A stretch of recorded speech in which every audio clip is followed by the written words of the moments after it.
Congress party అంటేనే మోసం, అబద్ధాలు. నిన్న కాక మొన్న మరణించిన మన్మోహన్ సింగ్ గారిని అడుగడుగునా అవమానపరిచింది కాంగ్రెస్ పార్టీ. తెలంగాణ రాష్ట్రం ఏర్పాటు సందర్భంలో పార్లమెంట్ లో ప్రవేశపెట్టిన బిల్లు సందర్భంలో దేశ ప్రధానిగా ఉన్నటువంటి వ్యక్తి మన్మోహన్ సింగ్ గారు, సూపర్ పిఎం ఎవరు? సోనియా గాంధీ గారి పేరు చెప్తున్నారు తప్ప మన్మోహన్ సింగ్ గారి పేరు ఇద్దరు కాంగ్రెస్ పార్టీ చెప్తలేదు. బీఆర్ఎస్ పార్టీలు కూడా అప్పుడు సోనియా గాంధీ గారి పేరు చెప్పి తప్ప మన్మోహన్ సింగ్ గారి పేరు చెప్తలేరు. ప్రధానమంత్రిగా ఉన్న వ్యక్తి, ప్రముఖమైన వ్యక్తి ఉంటారా? ఆయన ప్రాధాన్యం ఇస్తారా? లేదు ఎలాంటి ప్రాధాన్యత లేని సోనియా గాంధీ గారికి ప్రాముఖ్యత ఇస్తారా, ప్రాధాన్యత ఇస్తారా? అర్థం చేసుకోవాలి మనం. అంటే పార్లమెంట్ లో ప్రధానమంత్రిగా ఉన్న వ్యక్తి మన్మోహన్ సింగ్ గారు, తెలంగాణ రాష్ట్ర ఏర్పాటుకు బిల్లుకు సహకరించింది, సపోర్ట్ చేసింది మన్మోహన్ సింగ్ గారు. కానీ ఎక్కడ మన్మోహన్ సింగ్ గారి పేర్లు కూడా ఒక రబ్బర్ స్టాంప్ గా తయారు చేసి సూపర్ ప్రైమ్ మినిస్టర్ గా సోనియా గాంధీ చెల్లమనే ప్రయత్నం చేసింది. అట్లా ప్రజాప్రతినిధి విషయంలో సుప్రీంకోర్టు డిస్క్వాలిఫికేషన్ విషయంలో, అనర్హత విషయంలో సుప్రీంకోర్టు వెంటనే చేయాలని చెప్పిన తర్వాత మన్మోహన్ సింగ్ గారు ఏం చేసినట్టే దీనికి 3 months సమయం ఇద్దామని చెప్పి మన్మోహన్ సింగ్ గారు కొత్త ఆర్డినెన్స్ పట్టుకొచ్చారు. దాన్ని ఇదే రాహుల్ గాంధీ గారు మొత్తం చింపేసిండు. అందరూ చింపేసి అవమానపరిచిండు మన్మోహన్ సింగ్ గారిని. లాస్ట్ ఏమైంది? ఆయన చింపేసిన పేపర్లే వయనాడు విషయంలో ఆయన మెడక చుట్టుకునేది. ఇలా సుప్రీంకోర్టు తీర్పిస్తే మళ్ళీ కోర్టుకు వెండి. ఇలా కేవలం మన్మోహన్ సింగ్ నే కాదు, పివి నరసింహారావు గారిని అంత్యక్రియలు చేయకుండా ఎట్లా అవమానపరిచారు, మాజీ ప్రధాని విపి సింగ్ గారిని ఇలా ఢిల్లీలో అంత్యక్రియలు జరగకుండా ఏ విధంగా అవమానపరిచారు, ఇవన్నీ కూడా అవమానపరచడమే కాంగ్రెస్ పార్టీ యొక్క ఆనవాయితీ. ఇలా మన్మోహన్ సింగ్ గారికి కేంద్ర ప్రభుత్వం సరైన గౌరవం ఇచ్చింది. ఒక దేశ మాజీ ప్రధానిగా ఆయన సేవలను గుర్తించే ఇలా కేంద్ర ప్రభుత్వం సహకరిస్తున్నది. కాంగ్రెస్ పార్టీ మాత్రం మన్మోహన్ సింగ్ లాంటి వ్యక్తులను అనేక సందర్భాల్లో అవమానించిన విషయం వాస్తవం.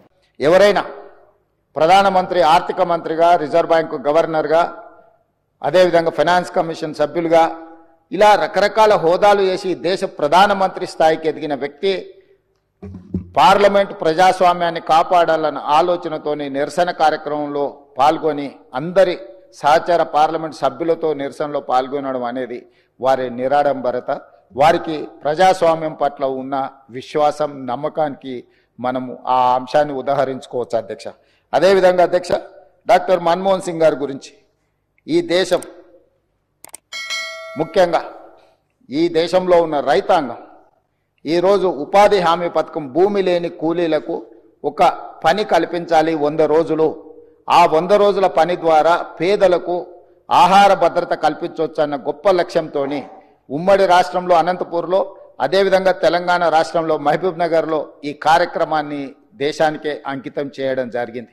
ఇదే విధంగా సమాచార హక్కు చట్టం కావచ్చు, రైట్ టు ఎడ్యుకేషన్ కావచ్చు, ఫుడ్ సెక్యూరిటీ కావచ్చు, ఇట్లా ప్రతి అంశంలో పారదర్శకమైన పరిపాలనను అందించాలి అనంటే పరిపాలనలో తీసుకురావాల్సిన మార్పులను అన్నింటినీ వారు ఏ మాత్రం కూడా వెనకడుగు వేయకుండా ప్రజలకు ఉపయోగపడుతుంది అని అనుకుంటే వారు ఏ మాత్రం కూడా వెనక ముందు ఆలోచన చేయకుండా 10 సంవత్సరాలు ఒక అద్భుతమైన పరిపాలన అందించడమే కాకుండా చట్టంలో సమూలమైన మార్పులను తీసుకురావడం జరిగింది అధ్యక్ష.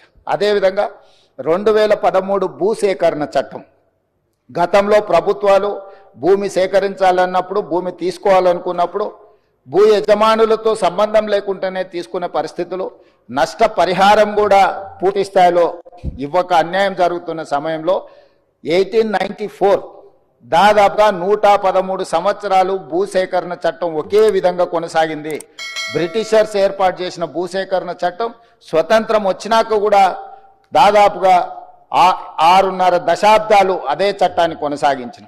అలాంటి చట్టాన్ని సవరించడం ద్వారా భూమి కోల్పోయే యజమానులకే కాదు, భూమి లేని గ్రామాలను నమ్ముకొని కుల వృత్తులు, చేతి వృత్తుల ద్వారా గ్రామాల మీదనే ఆధారపడ్డ నిరుపేదలకు కూడా మీరు R&R ప్యాకేజ్ అమలు చేసినప్పుడు వాళ్ళను కూడా మీరు దృష్టిలో పెట్టుకోవాలి, ప్రభుత్వం నష్టపరిహారం ఇవ్వాలని ఒక గొప్ప మానవవాదం వారు చూపించింది అధ్యక్ష.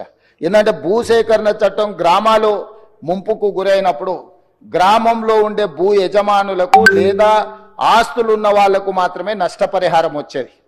గ్రామాన్నే నమ్ముకున్న కుల వృత్తులు, చేతి వృత్తులకు సంబంధించిన వాళ్ళు, భూమి లేని వాళ్ళు, సొంతంగా ఇల్లు లేని వాళ్లకు ప్రభుత్వం ఎలాంటి నష్టపరిహారం ఇచ్చేది కాదు అంతకంటే ముందు.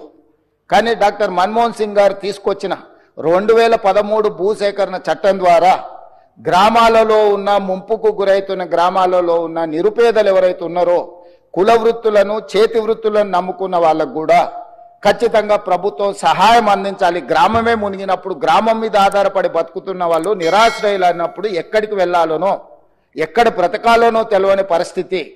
ఇది ఒక మానవత్వం లేని ఆలోచన కాబట్టి దీన్ని తప్పకుండా తొలగించి వాళ్లకు నష్టం పరిహారం ఇవ్వడమే కాకుండా వాళ్ళ కష్టం కలగకుండా చూడాలని ఆ చట్టంలో డాక్టర్ మన్మోహన్ సింగ్ గారు మార్పులు తీసుకొచ్చారు.